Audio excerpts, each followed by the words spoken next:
İyi akşamlar. Evet, daha önce not olarak yazdığım gibi, hani izleyenler var ise diye not olarak yazmıştım. Salı günleri Uygurca derslerini yapmaya çalışıyordum. Ama bu salı bulunduğum konumdan dolayı saat farkı oluştu ve dersi yapamayacak oldum. Yapsaydım bulunduğum otelde sabahın 4'ünde insanlar, komşular beni dinleyecekti. Dolayısıyla dersi yapamazdım. Bugüne aktardım. Bugün de o kadar eskisi gibi uzun ders yapamayacağım. Yani hala bir yerlerde soğuk sürüyor. Hele hele İstanbul'da bayağı soğuk. Bundan dolayı biraz rahatsızım. Fazla konuşamayacağım. Peki, yani hem alfabeden çalışmaya devam edeceğiz, hem metin okuyacağız. İkisi bir arada gidecek. Geçen ders en son olarak Xuanzang biyografisinden okumuştuk. Geldiğimiz yerden, son kaldığımız yerden devam edeceğim. 22. satırda kalmışız demek ki. Oradan devam edeceğiz. Bu arada izleyenler varsa paylaşımı da yapayım. Sayfayı vereyim. Oradan izlesinler.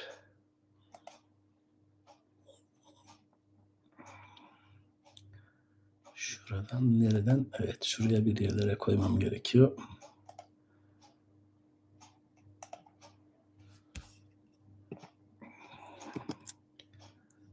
Bakalım.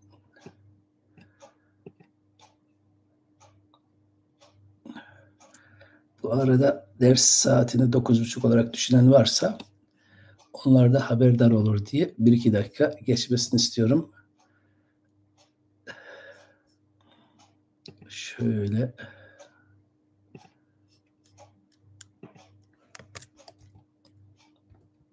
bunu yapıştırayım.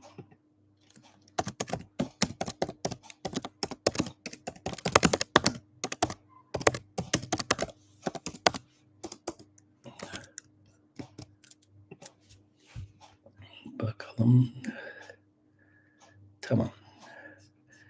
Birisini buraya koydum. Biri de şuraya koymak lazım.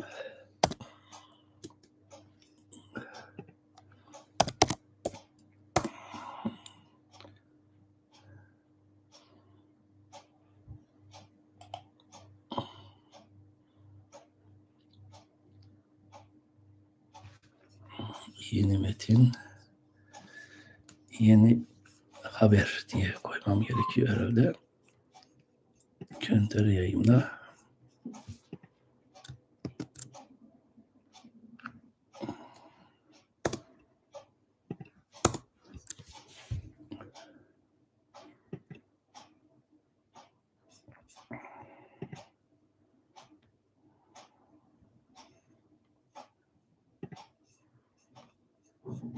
Herhalde oldu. Duyuruyu yaptığım gibi. Şöyle bir kontrol edeyim. Tamam. Tamam. Kaldığımız yerden devam edebiliriz. Geçen defa okuduğumuz yerden tam kaldığımız yerden ekran bu arada açık olsun. Siz görebilirsiniz diye. Men Hüentso ulu tavgaçlık toyun munta boşkutka keltim. Şu an zaten Hindistan'a gittiğinde oradaki diğer rahiplerle görüşüp konuşurken kendisini tanıtıyor. Yol boyunca gittiği her tapınakta kimisinde 1 yıl kalmış, kimisinde 2 yıl kalmış. Adı Xuanzang. Eski Uygurca'da Küentso diye okunuyor. Küentso. Ama eski Uygurca'daki Çince kelimelerin yorumuna göre bunu H ile, Hatay'ın H'sine Hüentso da okuyabiliriz. Kimileri bunu Huintso diye de okumuştu. Yani bunu H okuyup ilk ünlüyü U okuyanlar, ikinci ünlüyü İ okuyanlar da var. Huintso diye. Bunlar yoruma bağlı. ve getirdikleri delile bağlı. Sondaki kısım tso, tso veya tsu. Çünkü zang, bugünkü zang kelimesi, şu an tsang'daki zang bugün böyle okunuyor. Men Hüentso, ulu tavgaçlık toyun. Ben Hüentso, büyük Çinli rahip. Ulu tavgaç, büyük Çin. Bu Sanskritçe bir kelimenin karşılığı oluyor. Mahaçina. Mahaçina, Çina'yı burada görebilirsiniz. Tavgaç karşılığı. Tabii Türkçesi tavgaç. Uygurcası tavgaç. Hem yazıtlardaki dili hem de Uygurcadaki dili tavgaç. Bu arada bu metin ilk kez Anne-Marie von Gaben tarafından yayınlanmıştı. 1935 mi? Galiba 35'ti. Tam hatırlamıyorum. 1935'ti. Paris'te bulunan ilk 12 sayfa, 5. bölüme ait ilk 12 sayfa Gaben Hanım tarafından yayınlanmıştı. Şöyle Bruchstücke des fünfte Kapitels. Die Uygurische Übersetzung der Biografie Hüen Tsang. Gördüğünüz gibi Gaben Hanım o zaman Hüen okumuş. O sıra kendisi Berlin'deymiş ve birazcık Xuanzang'ı ve eseri tanıtmış. Xuanzang'ı, yolculuğunu ve eseri. Tekrar buraya gelelim. Toyun Uygurca'da iyi bilinen bir kelime artık. Meraklısı için söylüyorum. Rahip anlamında kullanılan bir söz. Çince dengi Dao Ren, yol ve insan kelimeleri. Uygurca'da rahip anlamını kazanmış. Munta boşkutka keldim. Munta burada veya buraya. Bu sözünün lokatif ablatif şekli. Boşkut eğitim, talim, tedrisat anlamındaki en eski Türkçe sözcük. En eski Türkçe sözcük budur. Eğitim, tedrisat için kullanılan. Boşkunmak diye de fiilimiz var. Boşkurmak diye de fiilimiz var. Şöyle şuraya yazayım. Birazcık bunu küçültmek gerek demek ki.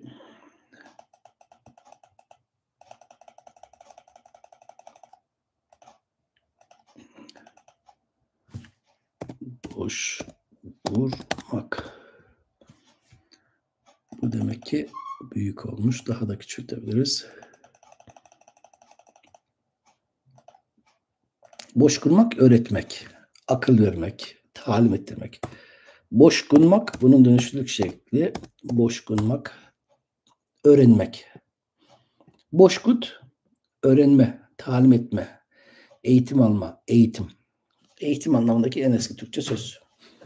Bugünkü eğitim sözü ise yeni bir söz. Hem sesçe hem anlamca biraz farklı yorumlanmış. Eski bir igid, beslemek, igidmek, beslemek fiilinin türevi. Dil devrimi sırasında fonetik ve semantik açıdan yani ses ve anlam açısından doğru ele alınmamış bir kelime. Ama marifi de savunmuyorum. Marif yerine şimdilik eğitim olsun. Daha doğru bir Türkçe kelime bulana kadar. Boşkut kökü unutuldu. Peki sorulara şimdi bir bakalım. Yazılarda boşkurt şekli vardı sanki. Sanki değil öyle zaten. Çinliler uzaktakini yaklaştırmış. Yaklaştırınca daha iyi. İpek şu bu falan verir diye akıl verirmiş, öğretilmiş anlamda boş gurur ermiş şekli var yazıtlarda. Peki cümlemizi tamamlayalım. Men Hüentso ulu tavgaçlık toyun munta boşkutka geldim. Ben Xuanzang büyük Çin ülkesinden rahibim. Burada eğitime geldim. Yıllar aylar ertgeli ürkeç boltu. Yıllar aylar ertgeli ürkeç boltu. Şöyle ki burada iki şeye dikkatimizi çekelim. Bakın transkripsiyonda kertim. K harfi var. Transliterasyonda yok. Bunun anlamı şu. Gaben Hanım bu metni gördüğünde burada bir K harfi varmış. Ama bugün fotoğrafta yok. Şöyle bir bakalım. Keltim.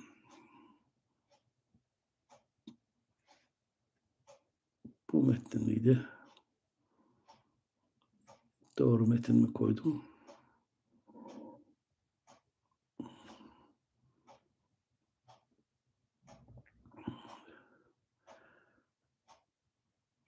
Belki de şuradan bakayım.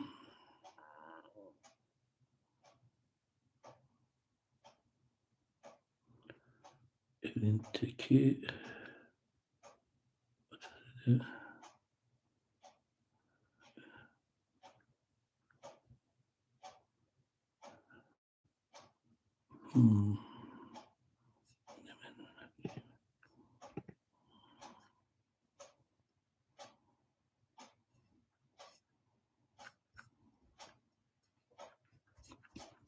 Burada ekranı yönetemediğim için göremiyorum. Ekranı kullanmayı o kadar iyi bilmediğimden herhalde yanlış bir resim atlamışım buraya koyarken. Bir resim atlamışım. Bu satırı bu sayfadan sonrasını koymuşum. Tamam. Peki. Bunun anlamı şu. Gaben Hanım okuduğunda burada K varmış, bu yokmuş. Bizim gördüğümüz elimize ulaşan fotoğrafta yokmuş. Yıllar, aylar ertkeli, ürkeç oldu. Çok rahat anladığınız bir cümle. İlk kısmı, ilk iki kelime tamamen bizim Türkçemizde aynı. Yıllar, aylar. Ertkeli, geçeli, ertmek, geçmek. Ürkeç boltu, uzun süre oldu. Ürkeç. Bizim Türkçedeki ergeci sanki hatırlatır gibi. Ürkeç. Uzun süre oldu. Ertmek, geçmek anlamındaydı. Geçmek anlamında çok fiil vardı. Bu da ertmek de onlardan birisiydi. Zaman için geçmek anlamındaki söz çoğunlukla ertmek. Başka söz de olabilir. Tabii ötmek de var. Ama aşmak zaman için pek kullanılmaz. Eğitimin kökü eğmek kökünden alıyor. Eğitimin kökünü eğmek kökünden alıyor map. Map bilmiyormuş demek ki bunu. Hani map nerede? Belirli bir kitap mı? Hangi kitap diyelim? Map'in onay verdiği bir kitap olmalı. Onu hazırlayan kişi bilmiyor olabilir. Eğitim şeklinde mi olmalı doğrusu? Evet. Doğru şekli igitmek, beslemek, igidim. Şimdi ekranı büyütelim. Evet.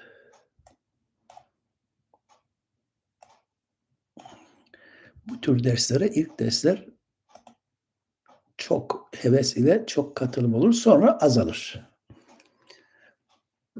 İnsanlar şöyle bir çırpıda hap gibi hemen bir yudumda konuyla ilgili dersi hemen öğrenelim isterler. Bir hevesle başlarlar. Arkasından azalır. Bu derste biraz öyle oldu. Tamam. Şimdi büyüdü mü acaba yeterince? Biraz daha büyütelim. Tamam.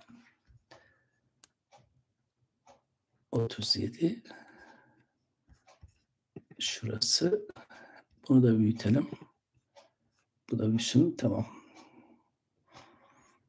Büyüttük. Tamam.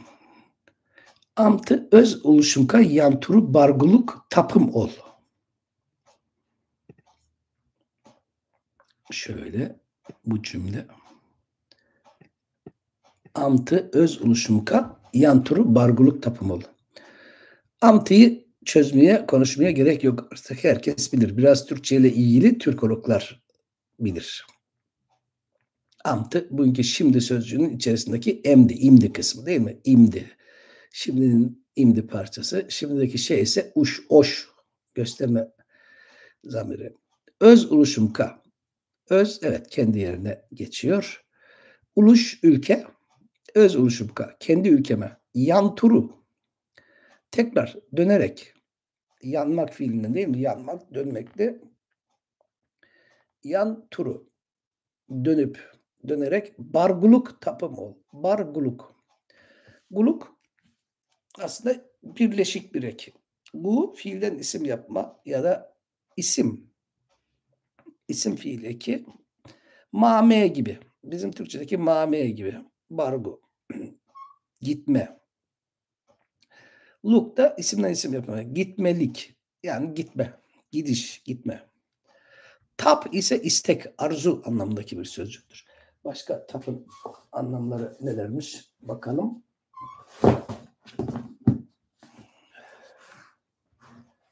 Tap sözünün başka anlamları.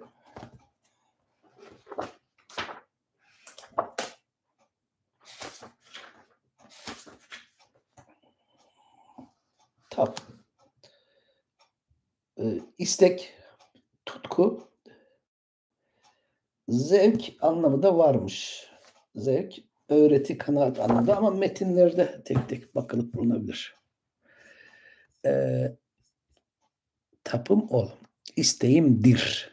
Bu da şimdi kendi ülkeme gitme tekrar şimdi kendi ülkeme tekrar gitme isteğim var. Aslında ol dırdır yerine geçer.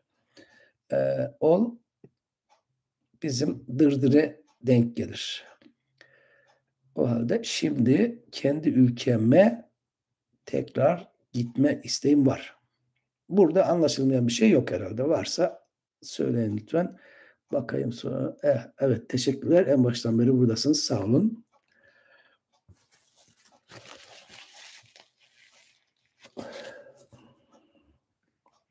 Eğer bir şey yoksa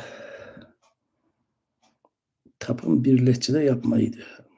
Hangi lehçede? Bu bir. İkincisi tapım değil ki sözcüğümüz. Sözcük tap. Buradaki sözcük tap. Dilek, istek anlamındaki sözcük tap. Bakalım Clausen üstadımız herhangi bir şey not düşmüş mü? M'yi atıp bakacağız. Hangi dilde var? M'yi atarak bulabiliriz.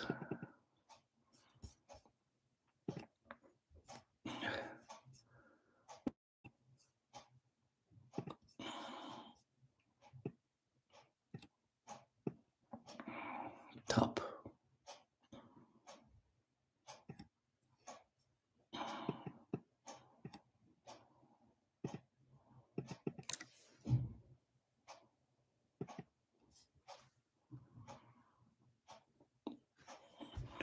Clausen'a göre Kuzeydoğu dillerinden Kaça dilinde tap varmış. Buna benzer bir anlamdaymış.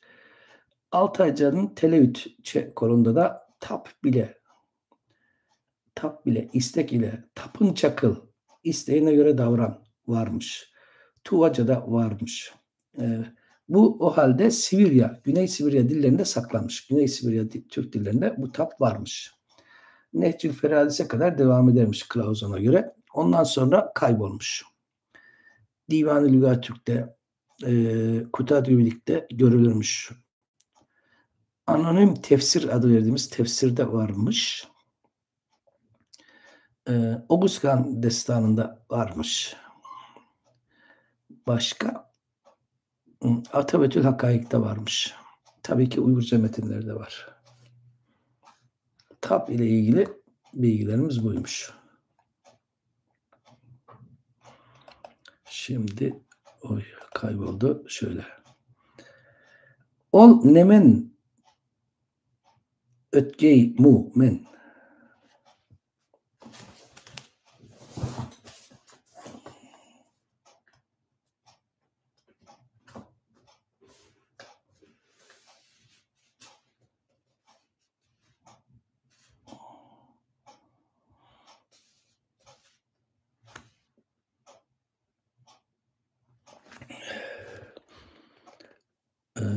Nemen ötkey mu men.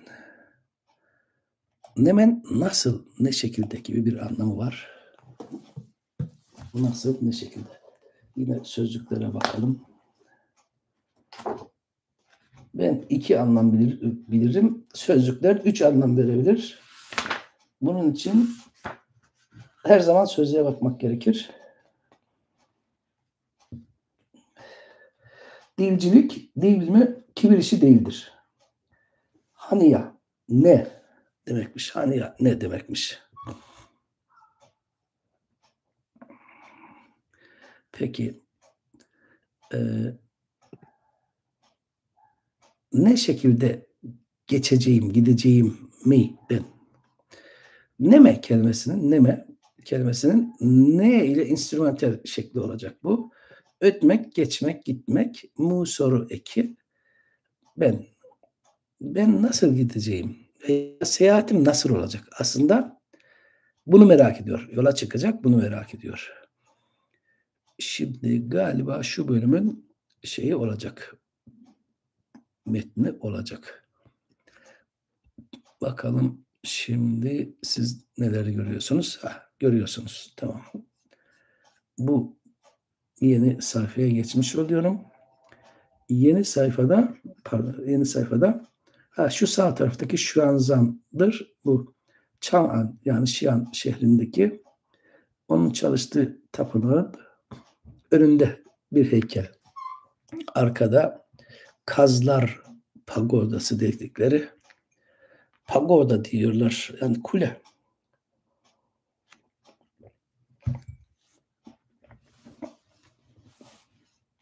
Uygurca nime şekli işte buradan. Peki. Burada ilk 3 satır kaybolmuş.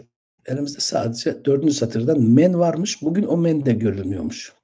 Gaben Hoca bu kadar okumuş. Bakayım bu sayfayı mı almışım? Bu sayfayı mı almışım? Dedi ötürü.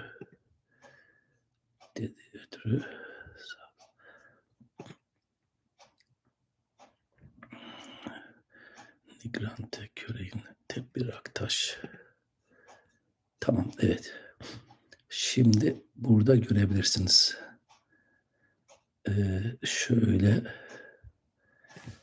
alabilirim. Biraz şu an Zar'ın suretini biraz yok edeceğiz ama metni yan yana görmek için şöyle koyayım. Şöylece metnin bugünkü halini görürsünüz. Bir körüm körü yarlı kazun teptedi. Şurada bakın bir burada görülüyor. Körüm çok iyi bir şekilde okunuyor. K, U ya da O, Y, Ü ya da Ö okutuyor. R, Ü ya da Ö ikinci hecede ve M. Bunu hatta şöyle biraz daha kaydırırsam daha iyi görebiliriz. Oradaki menden sonra evet böylece harfleri de görmüş oluruz. Yani işimizin birisi de bu çalışmalarda harfleri öğrenmek. Bir körüm körü yarlı kazun teptedi. Bu kısımlar kaybolmuş ama metindeki tekrar eden başka satırlarda geçen örneklere baktığımızda buranın yarlı kazun tep olduğunu çıkartabiliyoruz. Tediden önce zaten bir tep gerekli. Yarlukamak lütfetmek anlamındaki rica ile bağlantılı bir söz. Başka bir söz olamayacağı bağlama bakılınca bu düşünülmüş. Yarlukaz'ın tep dedi. Tedi bakın burada T, Y, D ve I. Sonra bu kocaman 3 satıra denk gelen, 3 satırın ortasına denk gelen delik. Ciltleme deliği. Buna poti deliği demiş ilk bulanlar. Yazmaları ilk bulanlar buna poti deliği demiş. İndologlardan başlayarak.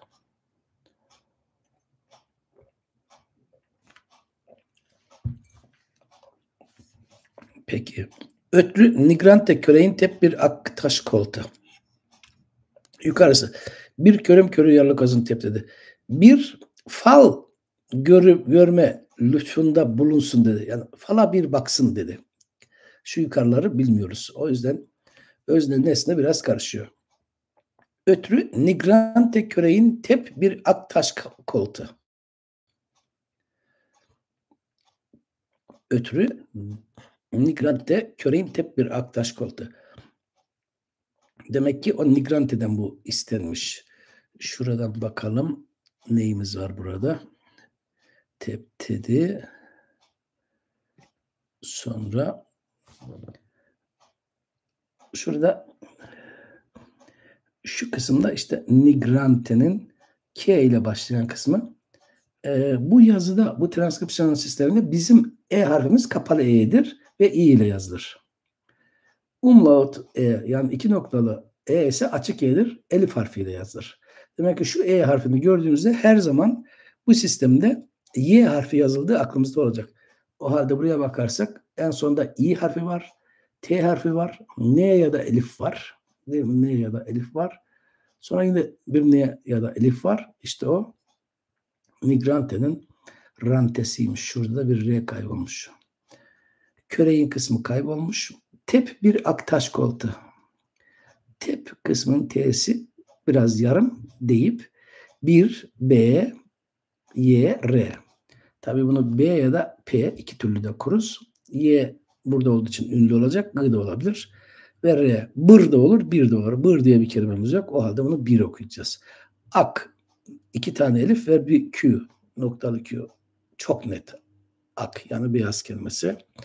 Sonra bir T harfi. Bugün çok yıpranmış ama o dönem demek ki Gaben Hoca çok net olarak taş okumuş ve K harfinde okumuş. Ötrü Nigrante köreğin tep bir ak taş koltu. Nigrante neymiş? Şimdi buradan Nigrante'den başlayacağız. Nigrante demek ki fala bakacakmış ama nasıl bir fala bakan birisiymiş? Nigrante Cayna rahibi veya çıplak münzevi. Çıplak münzevi ya da Cainizm rahibiymiş. Yani Budist değilmiş. Budist olmayınca çünkü Budistlerin böyle bir şeyle yani hak dini Budizm'de fal olmayacak. Bu kimde olacak? Hak dini olmayan bir dinde. İşte o da Jaina diniymiş. Nigrante bakayım peki fala bakayım deyip bir beyaz taş istedi. Konmak ise istemek, arzulamak anlamındaki Es-Türkçe bir fiil. Tabii ki istemek de olabilir, küsemek de olabilir. İstemek anlamında birkaç fiil var. Bunlardan birisi küsemek, birisi de kolmaktır. Bizim bildiğimiz istemek ise biraz daha farklı. Aramak anlamı ağırlıklı. Ama yine hepsine bakalım buradan. Önce alfabeye göre küsemekten bakayım.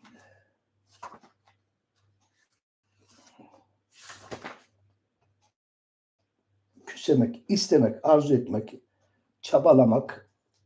Bir de neye bakacaktık? İstemeye bakacaktık.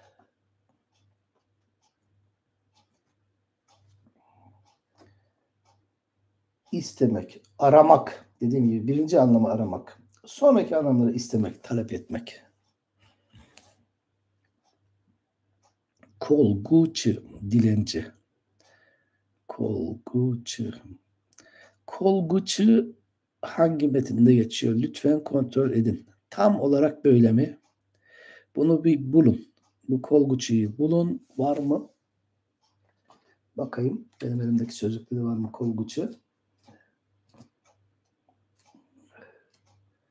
Eğer varsa demek ki böyle bir form varmış. Kolguçu. Evet. Tam tahmin ettiğim gibi. Evet hemen bakayım. Çünkü bir yerde bir farklılık varsa kulağım hemen onu yakalar. Duymasam da. Diyorglu Tegin'de. Hangi yayın? Ona da bakacaksınız. Orada bir not var mı? Buna da bakacaksınız. Tamam. Cayna rahibi fala bakayım deyip bir beyaz taş istedi. Ak taş alıp yer çizip ırk saçtı. Şimdi burayı kaldıralım. Ak taş alıp yer çizip ırk saçtı. Bir tür tebeşir almış. Ak taş alıp yer çizip bakalım bu bize denk gelen bir metin kolaydaysa ak taş alıp Bunu da yanımıza koyalım.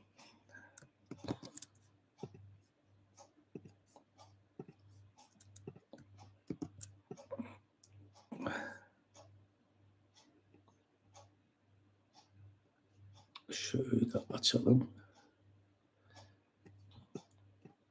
Veya şuradan büyütelim.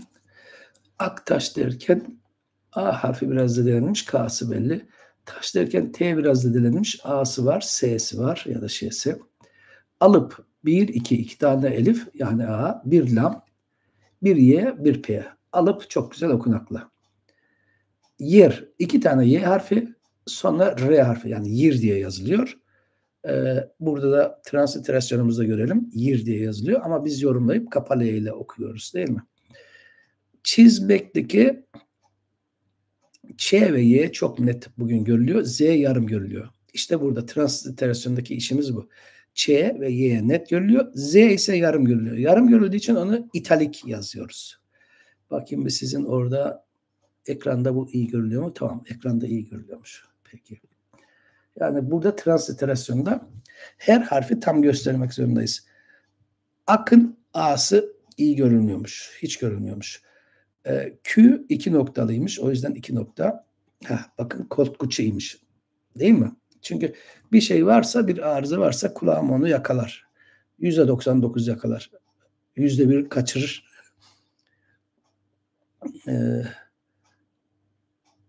Ama bu koltkuçu uzun hikaye. Sonra bir zaman yazacağım. Transliterasyonuna gidiyoruz. Taş, alıp 2 elif, L, Y, P, Y, Y, R, çiz. Tam burayı okuduk. Irk saçtı. Irk kelimesinin ilk elifi biraz zor okunar gibi. Y'si okunuyor, R'si okunuyor. Irk. Saçtı. S, elif, Ç, T, Y. Irk sözünü ırk bitikten biliyorsunuz. Fal ya da ihal, iyi durum. Bunlara geliyormuş. Irk saçmak demek ki fala bakmakmış. Beyaz bir taş alıp yeri çizip fal açtı. Bugünkü Türkçesiyle fal açtı diyebiliriz. Irkın körmüşteken Samsu açarıka sözledi. Irkın, bu güzel okunurmuş. Irkın. Nerede? Buradaymış. Burada şurada bir elif olacak. İyi görülmüyor. Y görülüyor. R var. Kaf var. Y var. N var. Irkın. Körmüşte K. Bugün biz iyi görmüyoruz ama Gabel Hoca iyi görmüş. Körmüşteken gördükten sonra T, buradaki T lokatif olarak yorumlarız. Yani dendan olarak. Ken ise sonra demektir. K, Y, N şeklinde yazılır. Samtso açarıka sözleri. Neredeymiş o? Burada. S, A, M, T, S, O ya da U. Samtso. 2 elif. A, A, Ç, A, R. Açarı K. Q ve A. Şurası ise S ve sonrası biraz kötüymüş. Vav var, Y var. Burada görüyorsunuz. Vav tam, Y iyi görünüyor. Irkın körmüşteken Samtso açarıka sözledi. Falını gördükten sonra Samtso üstadımıza söyledi. Şöyle deyip bu kısım kaybolmuş. Şöyle deyip kısmı kaybolmuş.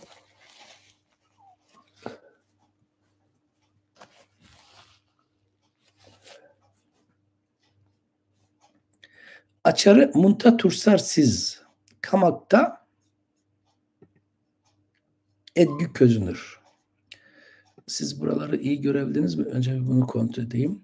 Şurayı kaldırırsam şunu kaldırayım. Tamam. Açarı munta tursar siz kamakta edgü közünür.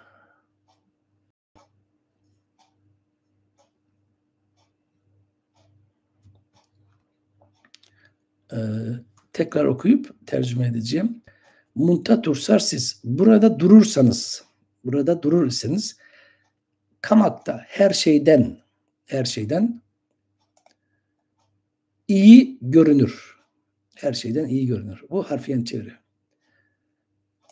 Kamak'ta edgü her şeyden iyi. Yani en iyi. Her şeyden iyi, en iyi. Şuanzan henüz Hindistan'da, yola çıkmadan falcıya, yani bir Jayna rahibine fal baktırıyor. Falcının yorumu, burada kalırsanız en iyisi budur. 5 enetkek elin teki, toyun egil yok, sizni ayamadaçı, agrlamadaçı.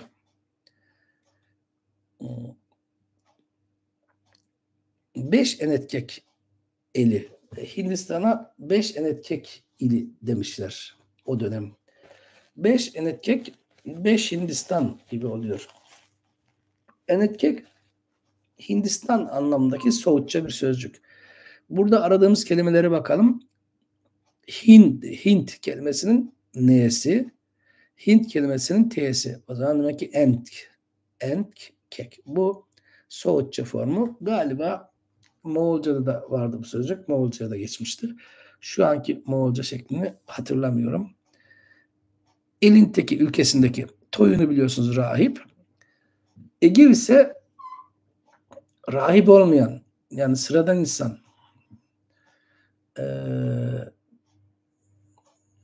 Mümin ama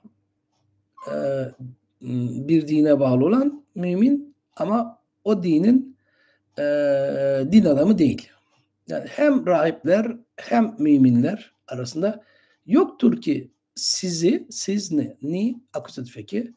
Neydi bu akuzatif ekinin özelliği? Zamirlerden sonra gelmesi. 3 tane akuzatif ekimiz vardı eski Türkçe'de. Bunlardan birisi de nıni, bizni, sizni, anı,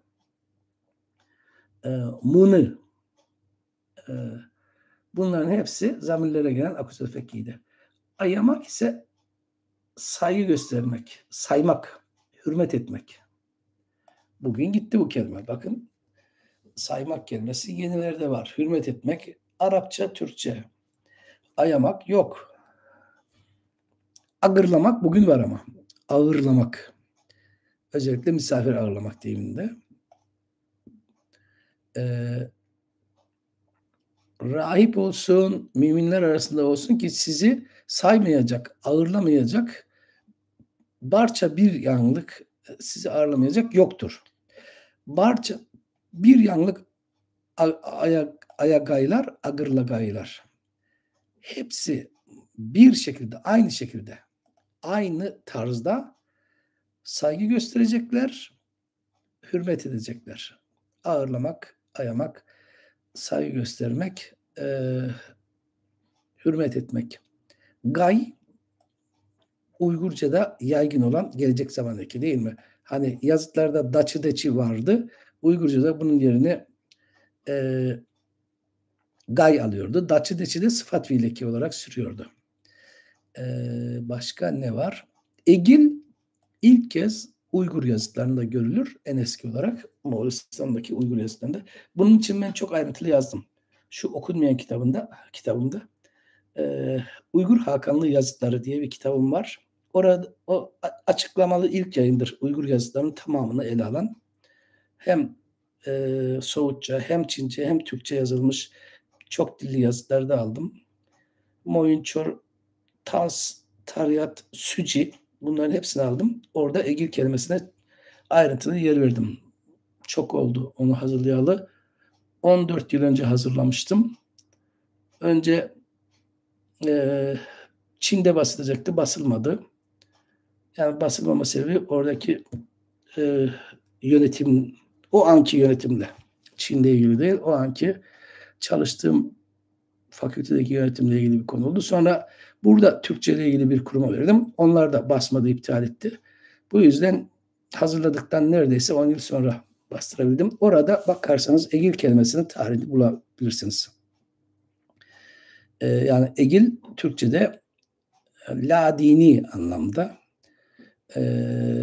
bir dine inanan ama o dinin çalışanı olmayan, din adamı olmayan anlamda. Moğolca'da bu söz sürüyor bugün. Moğolca'da bu söz sürer. Evet, halk, avam içinde olur. Sivil kelimesi Türkçe'de pek geçmediği için kullanmıyorum. Hele hele Uygur hukuk metinlerinden bahsederken böyle İngilizceden olduğu gibi alıp sivili koymaları beni birazcık rahatsız ediyor. Peki. Beş enekek elindeki toyun egil yok. Sizne ayamadaçı, agırlamadaçı.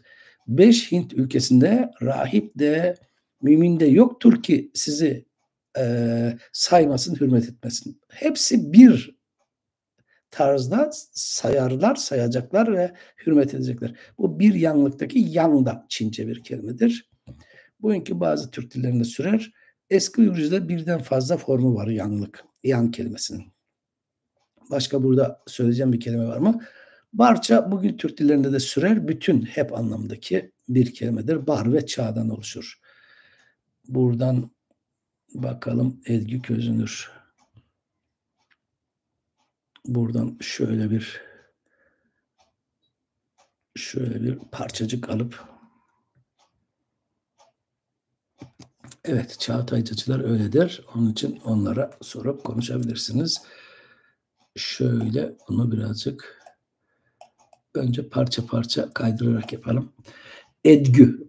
Artık ilgilenen hep bunu rahat okuyabilir. Bir elif, bir d, bir kef, bir vav. Edgü.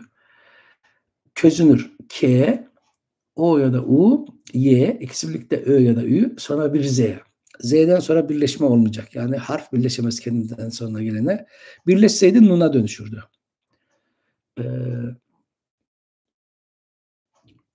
Şeyde de